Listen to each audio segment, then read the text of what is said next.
আসসালামু আলাইকুম। বাংলাদেশ বেতার সিলেট সংবাদ পড়ছি শামীম আক্তার। মৎস্য ও প্রাণী সম্পদ মন্ত্রণালয়ের উপদেষ্টা ফরিদ আক্তার বলেছেন, বিগত সরকারের আমলে বিভিন্ন উন্নয়ন প্রকল্পে ব্যাপক দুর্নীতি হয়েছে। অনেক প্রকল্প বাস্তবায়ন না করে অর্থ আত্মসাৎ করা হয়েছে। প্রকল্প অনুমোদনের ক্ষেত্রেও ছিল রাজনৈতিক প্রভাব। এইসব দুর্নীতি তদন্ত করে সুষ্ঠু বিচার নিশ্চিত করা হবে। মৎস্য ও প্রাণী সম্পদ মন্ত্রণালয়ে কোনো ধরনের দুর্নীতি বা অব্যবস্থাপনা করতে দেয়া হবে না। তিনি গতকাল দুপুরে সিলেটের টিলাগড়ে institute of livestock science and টেকনোলজির উদ্বোধন শেষে এসব কথা বলেন। উপদেষ্টা আরও বলেন, সিলেটে প্রতি বছর বন্যার কারণে মানুষের পাশাপাশি পশু পাখিও ব্যাপক ক্ষতির শিকার হয়। এই পরিস্থিতি মোকাবেলায় সরকার বন্যা আক্রান্ত এলাকাগুলোতে বিশেষ শেল্টার হোম তৈরির পরিকল্পনা নিয়েছে। এছাড়া প্রাণীদের জন্য সব ধরনের খাদ্য সরবরাহ নিশ্চিত করার উদ্যোগ নেওয়া হয়েছে। এই ধরনের পদক্ষেপে বন্যা মোকাবেলা সহ প্রাণী সম্পদ রক্ষা সহজ হবে। এই সময় তার সাথে প্রশাসনের ঊর্ধ্বতন কর্মকর্তাগণ উপস্থিত ছিলেন। সিলেটে নিয়ে আসা হচ্ছে সাবেক প্রধানমন্ত্রী বেগম খালেদা জিয়ার রাজনৈতিক সচিব বীর মুক্তিযোদ্ধা হারিস চৌধুরীর লাশ আজ দুপুরে দিকে এয়ার অ্যাম্বুলেন্স যোগে সিলেটে আনা হবে। বেলা 2টার দিকে সিলেট শাহী ঈদগাহ ময়দানে জানাজা সম্পন্ন হবে। ইতোমধ্যে সব প্রস্তুতি সম্পন্ন করা হয়েছে। বিষয়টি নিশ্চিত করেছেন হারিস চৌধুরীর মেয়ে ব্যারিস্টার সামিরা তানজিন চৌধুরী। সামিরা তানজিন চৌধুরী বলেন, ঢাকা মেডিকেল কলেজ হাসপাতালের মর্গ থেকে এয়ার অ্যাম্বুলেন্সের যোগে হারিস চৌধুরীর লাশ রবিবার সিলেটে আনা হবে।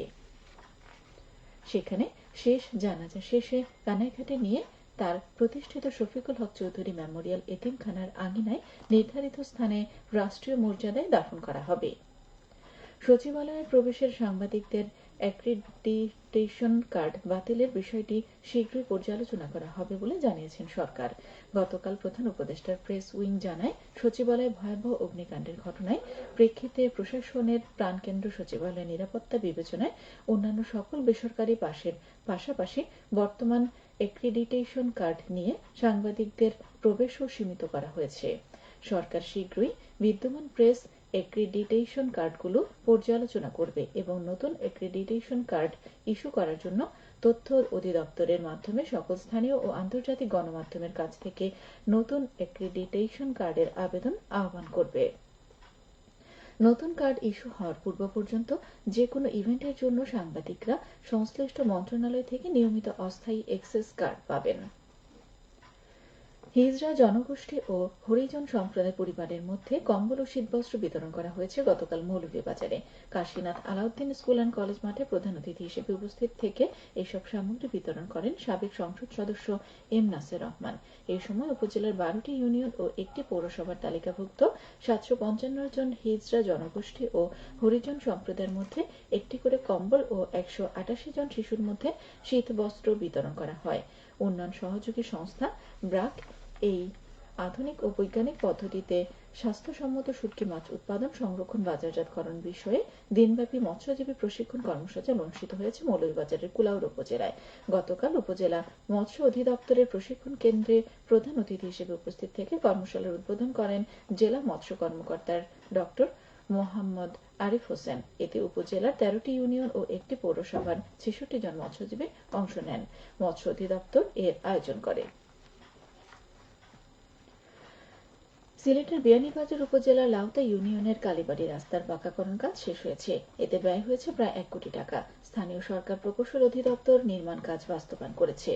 সিলেট ও সুনামগঞ্জের বিভিন্ন সীমান্তে শুল্ক ফাঁকি দিয়ে চোরাই পথে আনা বিপুল পরিমাণ ভারতীয় পণ্য সামগ্রী জব্দ করেছে border guard Bangladesh. BGB 48 battalion Sylhet জেলার সীমান্তবর্তী বিছনাকান্দি, তামাবিল, শ্রীপুর, প্রতাপপুর, পান্থমাই এবং কালাসাদেক বিউপির জওয়ানরা পৃথক অভিযান চালিয়ে ভারত থেকে চোরাই পথে আসা বিপুল পরিমাণ চিনি, কমলা, সুপারি, মহিষ, বিভিন্ন ধরনের বস্ত্র, বিভিন্ন প্রসাধনী এবং বাংলাদেশ থেকে পাচারকালে বিপুল পরিমাণ রসুন, শিং মাছ ও চোরাচালানি মালপত্র, ট্রাক্টর এবং পিকআপ জব্দ করে। জব্দ মালামালের মূল্য প্রায় 1,13,00,000 টাকা। মুগ্ধতা ছড়াচ্ছে সিলেটের জৈন্তাপুর উপজেলার শাল শাপলার রাজ্য ডিবির হাওর। বাংলাদেশ ভারতের সীমান্তবর্তী মেঘালয় পাহাড়ের পাদদেশে অবস্থিত স্থানটি পর্যটকদের কাছে আকর্ষণীয় স্থানে পরিণত হয়েছে।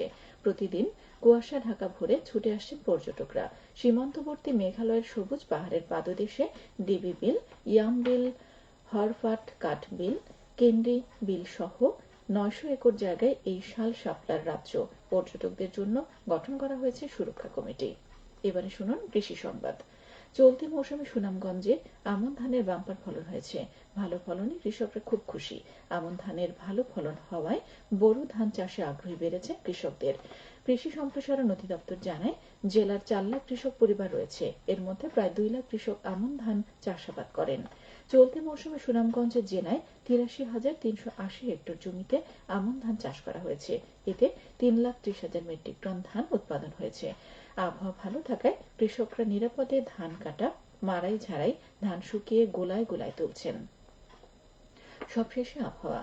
সন্ধ্যা 6টা পর্যন্ত পূর্বাভাসে বলা হয়েছে, সিলেট সহ পার্শ্ববর্তী এলাকার জন্য আজ কোনো সতর্কবাণী নেই এবং কোনো সংকেত দেখাতে হবে না। আজ সিলেটে সূর্যোদয় হয়েছে সকাল 6টা 36 মিনিটে এবং সূর্য অস্ত যাবে সন্ধ্যা 5টা 13 মিনিটে। সংবাদ শেষ হলো।